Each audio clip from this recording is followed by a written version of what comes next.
Welcome my dear rockers, कैसे हैं आप सभी। आज हम देखने वाले हैं तंत्रा।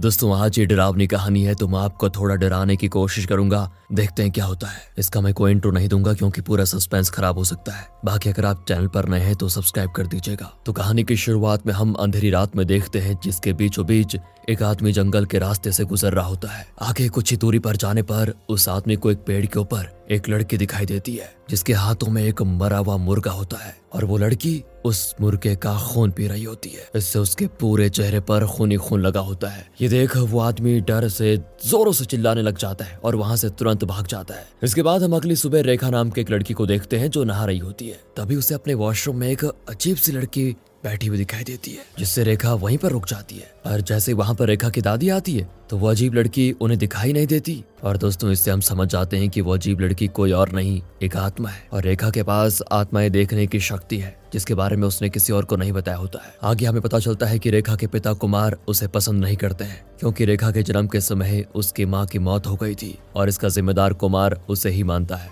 खैर आगे रेखा के कॉलेज जाते हुए हम उसके दोस्तों के बारे में जान पाते हैं जिनका नाम होता है तेजा, शैलू और वासु, जिसमें रेखा और तेजा एक दूसरे के क्लोज होते हैं और उनकी बातों से हम समझ पाते हैं कि दोनों ही एक दूसरे को पसंद करते हैं। अब कॉलेज के रास्ते में रेखा को वापस वही लड़की की आत्मा दिखाई देती है जिसने खुदकुशी करके अपनी जान ले ली थी। इसकी वजह से रेखा वहीं पर रुक जाती है और वहीं फिर बातों बातों में हमें पता चलता है कि तेजा को तो भूतों पर बिल्कुल विश्वास नहीं है। आगे कॉलेज खत्म होने के बाद तेजा अपने मामा शंकर के पास जाता है जिन्हें तंत्र मंत्र का बहुत ज्ञान है, जिन्हें तेजा बातों ही बातों में कहता है कि मैं पॉजिटिव नेगेटिव एनर्जी मानता हूँ पर मैं भूत प्रेत को नहीं मानता। जिसके जवाब में शंकर कहता है कि तो ये मंत्र भी तो ऐसे ही काम करते हैं, मतलब तंत्र मंत्र उन्हीं नेगेटिव और पॉजिटिव एनर्जी को कंट्रोल करने के काम आते हैं। आगे रात में जब रेखा सो रही होती है कि तभी उसे अपने कमरे में आत्माओं का एहसास होने लग जाता है, जिसके कुछ देर के बाद वो घर से निकलकर जंगल की तरफ जाने लग जाती है जैसे कि किसी ने उसको पूरे वश में कर लिया हो। रेखा की दादी तब रेखा को जंगल की तरफ जाते हुए देख लेती है और कुमार को जगाकर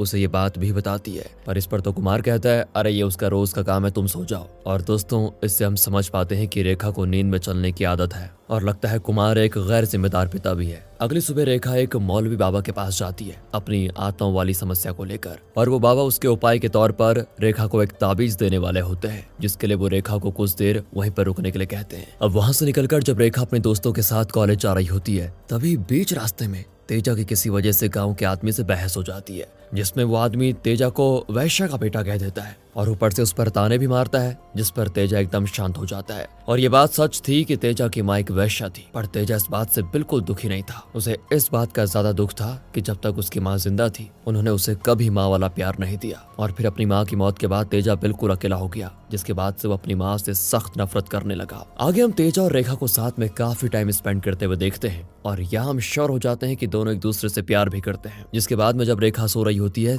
तभी उसे किसी के फिर से दोबारा आवाज आ जाती है जो उससे खून मांग रही होती है, जिसके बदले रेखा चाकू से अपने पैर काटकर उस ग्लास में खून जमा करती है और उसे खिड़की पर रख देती है जो कि दिखने में काफी अजीब भी होता है। और अगली सुबह जब रेखा उठती है ना तो वो ग्लास खाली होता है लेकिन रेखा को रात के बारे में कुछ भी याद नहीं होता। फिर हम तेजा को उसके मामा शंकर के साथ देखते हैं जो उसे अपने बचपन की कहानी बता रहे होते हैं जिसमें वो तेजा को बताते हैं कि मेरे बचपन में मेरे माता पिता ने मुझे छोड़ दिया था जिस वजह से मुझे खाना खाने के लिए एक मंदिर में भीख मांगनी पड़ती थी और तब एक लड़की मुझे खाना देने वहां पर आती थी। मेरी उससे काफी अच्छी दोस्ती भी हो गई। फिर धीरे धीरे वो लड़की मुझे पसंद भी आ गई जिस वजह से उसे इम्प्रेस करने के लिए मैंने काला जादू सीखना शुरू कर दिया। अब इसका एक किस्सा वो तेजा को भी सुनाते हैं जिसमें वो कहता है कि मैंने एक लाश के ऊपर काला जादू किया लेकिन अचानक वो लाश जिंदा हो गई और मैं काफी ज्यादा डर गया क्योंकि मैंने एक्सपेक्ट नहीं किया था शायद वो इंसान मरा नहीं था। लेकिन जब मेरे ये काला जादू करने वाली बात उस लड़की को पता चली तो फिर उस लड़की ने मुझसे कहा कि तुम मुझे पहले वादा करो कि आगे कभी जिंदगी में काला जादू नहीं करोगे।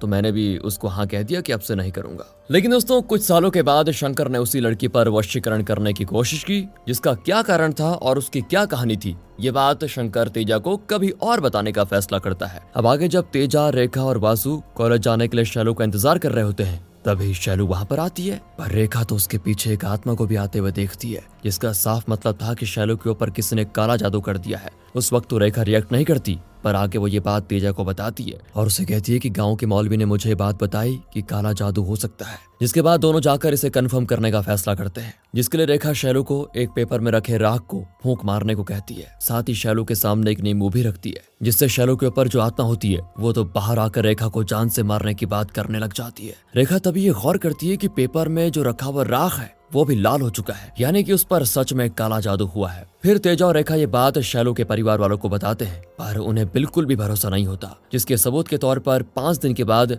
शैलू अचानक से आत्मा के वश में जंगल में जाने लग जाती है और उनके परिवार वालों को तब रेखा की बात पर भरोसा हो जाता है। पर रेखा उनको ये भी कहती है कि शैलू के पीछे मत जाना। रेखा आगे उन्हें बताती है कि हमें उस तांत्रिक का सर काटना होगा जिसने शैलू के ऊपर काला जादू किया है। जिसके बाद जब दूसरी बार शैलू जंगल में जाती है तब तेजा, शैलू का भाई और वासु उसका पीछा करते हैं, जहां वो देखते हैं कि तांत्रिक वही आदमी है जिसने कुछ समय पहले शैलू को छेड़ा था और उसके बदले शैलू ने उसके मुंह पर थूक भी दिया था। इससे उस तांत्रिक की काफी बेइज्जती हुई थी, जिसका बदला वो तांत्रिक ले रहा है। लेकिन इससे पहले कि तांत्रिक आगे कुछ करता, शैलू का भाई तांत्रिक पर हमला कर देता है। पर तांत्रिक काफी ताकतवर होता है, वो हमले से पहले उसके भाई के हाथ को रोक देता है। फिर सही समय पर तेज आकर तांत्रिक का गला काट देता है और शैलू बच जाती है। अब अगले दिन हम रेखा के घर में बाहर एक बाबा को देखते हैं, जो रेखा की दादी से कहता है कि इस घर में एक खून पीने वाली आत्मा रह रही है और कोई जल्दी यहाँ किसी को मारने आने वाला है। जिसके बाद रात में हम रेखा को सोते हुए देखते हैं, जहाँ उससे वापस वैसी ही आवाज आती है,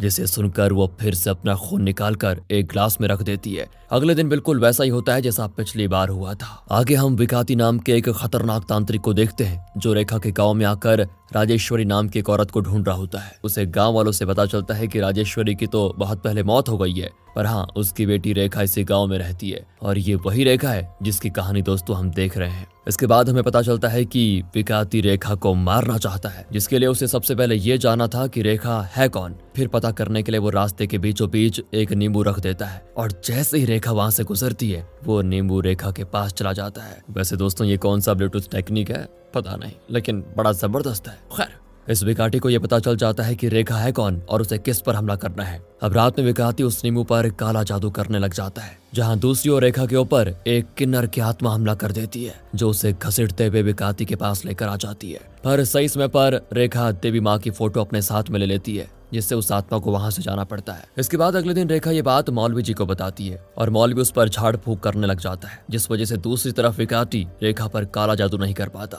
और इस पर विकाती को बहुत गुस्सा आता है। इसका बदला लेने के लिए विकाती रात में ही मौलवी पर एक आत्मा से हमला करवा देता है, जिससे मौलवी की मौत हो जाती है और इससे रेखा समझ जाती है कि मौलवी की मौत इसीलिए हुई है क्योंकि उसने मेरी मदद की। ये बात रेखा तेजा को भी बताती है, जिसके बाद तेजा अपने मामा के पास जाता है, उनको सारी बात बताता है, फिर उनसे मदद मांगता है। उसके मामा उसको एक बड़े बाबा के बारे में बताते हैं जो इस काले जादू में उनकी मदद कर सकते हैं। अब आगे बात करते हुए तेजा अपने मामा शंकर से पूछता है, मामा आपने मुझे ये नहीं बताया कि आपने अपनी लवर पर वशीकरण क्यों किया था और उसके बाद क्या हुआ था। जिसकी कहानी सुनाते हुए शंकर कहता है कि उसकी शादी तय हो चुकी थी, जिस वजह से उसे पाने के लिए मैंने वशीकरण किया और उसे एक रात अपने पास बुला लिया, जहां मुझे ऐसा लगा कि वो मेरे वशीकरण की वजह से मेरे पास है, पर ऐसा नहीं था। किसी वजह से उसके ऊपर मेरा वशीकरण काम नहीं किया। वो अपने साथ माता की छोटी मूर्ति लाई थी, जो उसने मुझे देते हुए कहा तुम हमेशा के लिए काला जादू वगैरह छोड़ दोगे, और फिर इसके लिए मैंने हमेशा के लिए वो काली चीज छोड़ दी। और यही थी शंकर और उसके लवर की पूरी कहानी, यानी कि माता की मूर्ति में ताकत तो है, शक्ति तो है। इसके बाद अगले दिन तेजा उसी बाबा के पास जाता है जहां शंकर ने उसको जाने को कहा था, और बाबा इस समय एक मंदिर में हवन की तैयारी करते हैं और वो तेजा से कहते हैं कि अगर ये नारियल माता की तरफ घूमने लगा तो समझ जाना कि रेखा सुरक्षित है, पर अगर ये नारियल अलग दिशा में घूमने लगा तो रेखा की जान को खतरा हो सकता है। इतना कहकर बाबा पूजा शुरू करते हैं और दूसरी तरफ हम विकाती को भी काला जादू करते हुए देखते हैं, यानी कि रेखा के ऊपर एक वक्त पर 2 शक्तियां काम कर रही थी, एक जो उसे बचा रही थी और एक जो उसको मारना चाह रही थी। जिसमें सबसे पहले तो रेखा के ऊपर विकाती हावी हो जाता है और उसका शरीर बिल्कुल अकड़ जाता है, उसके मुंह से काला खून बाहर आ जाता है, पर कुछ देर में सारी चीजें ठीक हो जाती है और हम देखते हैं नारियल देवी माता की तरफ घूमने लगा है, जिससे रेखा की जान बच जाती है। और अब तेजा जब रेखा से मिलने जाता है तो वो रेखा से कई सवाल पूछता है, जिसे सुनकर दोस्तों आप भी हैरान हो जाएंगे। वो रेखा से पूछता है कि तुमने मुझे कहा था कि मौलवी जी ने तुम्हें बताया कि शैलू के ऊपर आत्मा है, पर जब मैंने मौलवी जी से इस बारे में पूछा तो उन्होंने मुझसे कहा था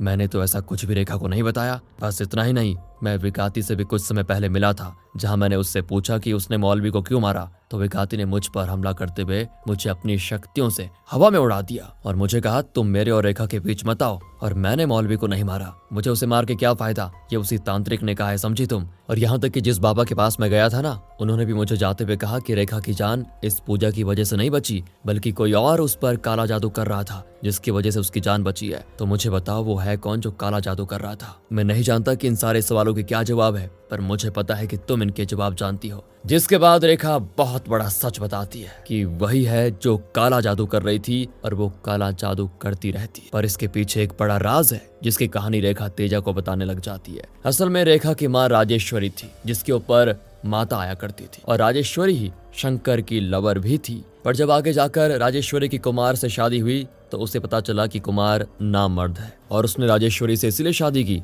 ताकि उसका सच छुपा रहे और उसके गांव में बदनामी ना हो। लेकिन कुमार थोड़ा साइको भी था, क्योंकि कभी न कभी तो गांव वालों को पता चलने ही वाला था कि कुमार नामर्द है, क्योंकि कुमार कभी राजेश्वरी को बच्चा नहीं दे पाता। और अपनी बीवी को मारने के लिए कुमार विकाती के पास जाता है, जो पहले से ही राजेश्वरी पर गंदी नजर रख रहा था, जिसने फिर कुमार की मदद से राजेश्वरी के ऊपर विजोली रथी तंत्र विद्या की, जिसके तंत्र में क्या होता है इसके बारे में रेखा तेजा को नहीं बताती। पर जब तेजा अपने मामा से इस बारे में पूछता है तो उससे पता चल जाता है कि इसमें तांत्रिक अपने प्राइवेट पार्ट के जरिए पानी को अपने शरीर में खींचने की कोशिश करता है, जिसमें सफल होने के बाद वो किसी औरत को अपना शिकार बनाता है और उसके साथ संभोग करते हुए उसके शरीर की खूबसूरती और उसकी उम्र ले लेता है, जिससे तांत्रिक बिना बूढ़ा दिखे 300 से 500 साल जी पाते हैं। अब तेजा जब वापस रेखा से बात करने आता है तब उसे रेखा आगे की कहानी बताती है, जिसमें वो बताती है कि विकाती राजेश्वरी के साथ तंत्र संभोग कर रहा था, पर किसी वजह से उसका ध्यान भटका और वो संभोग एक नॉर्मल संभोग बनकर रह गया, जिससे उसका तंत्र खराब हो गया और विकाती वहां पर पागल होकर गाँव से भाग गया।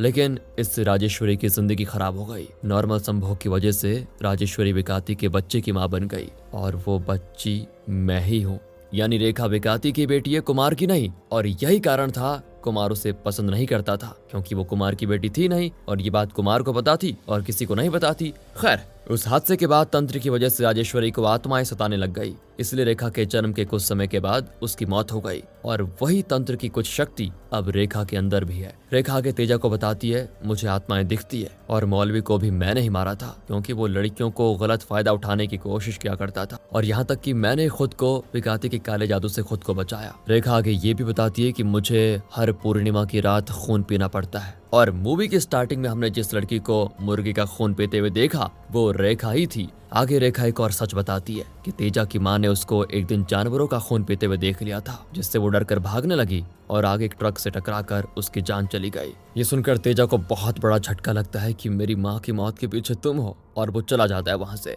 आगे तेजा जब शंकर के साथ बैठा होता है तब शंकर उसे बताता है कि मैंने राजेश्वरी की शादी के बाद भी उससे प्यार करना छोड़ा नहीं था, मैं उसे हर रोज देखने जाया करता था। पर जब एक दिन मुझे राजेश्वरी घर पर नहीं दिखी और मुझे पता चला कि विकाती गांव के किसी औरत पर विजोली रथी करने वाला है, तो मैंने उसके शराब में कुछ मिला दिया, जिससे मंत्र पढ़ते हुए उसका ध्यान भटक गया, और इसी वजह से विकाती का राजेश्वरी के साथ वो सारी चीजें गलत हो गई। यहाँ से हम विकाती को देखते हैं जो गाँव के एक बच्चे को अपने काले जादू से मारकर उसका इल्जाम रेखा पर डाल देता है, और गाँव वालों को बहुत झूठ कहता है कि रेखा ने इसको मारा, जिससे सभी उसकी बात मान जाते हैं। इसके बाद वो रेखा को एक पीपल के पेड़ से बांधकर गांव वालों से कहता है कि अगर रेखा सही है तो अगले दिन वो यहाँ से जिंदा घर चले जाएगी, वरना मारी जाएगी। पर एक बात, आज रात यहाँ पर कोई नहीं आएगा। आगे रात में विकाती रेखा पर काला जादू करने लग जाता है ताकि उसकी बलि देकर वो ढेरों शक्तियां पाले, पर इससे पहले ही वहां पर तेज आ जाता है। लेकिन विकाती उसे अपने शक्तियों से उड़ा देता है, पर क्योंकि उस रात पूर्णिमा की रात होती है और तेजा को ये बात याद थी, इसलिए वो अपनी हल्की सी जीभ काटकर उसका खून रेखा पर फेंकने लगता है, जिससे रेखा को खून मिल जाता है और उसके पास काफी शक्तियां आ जाती है।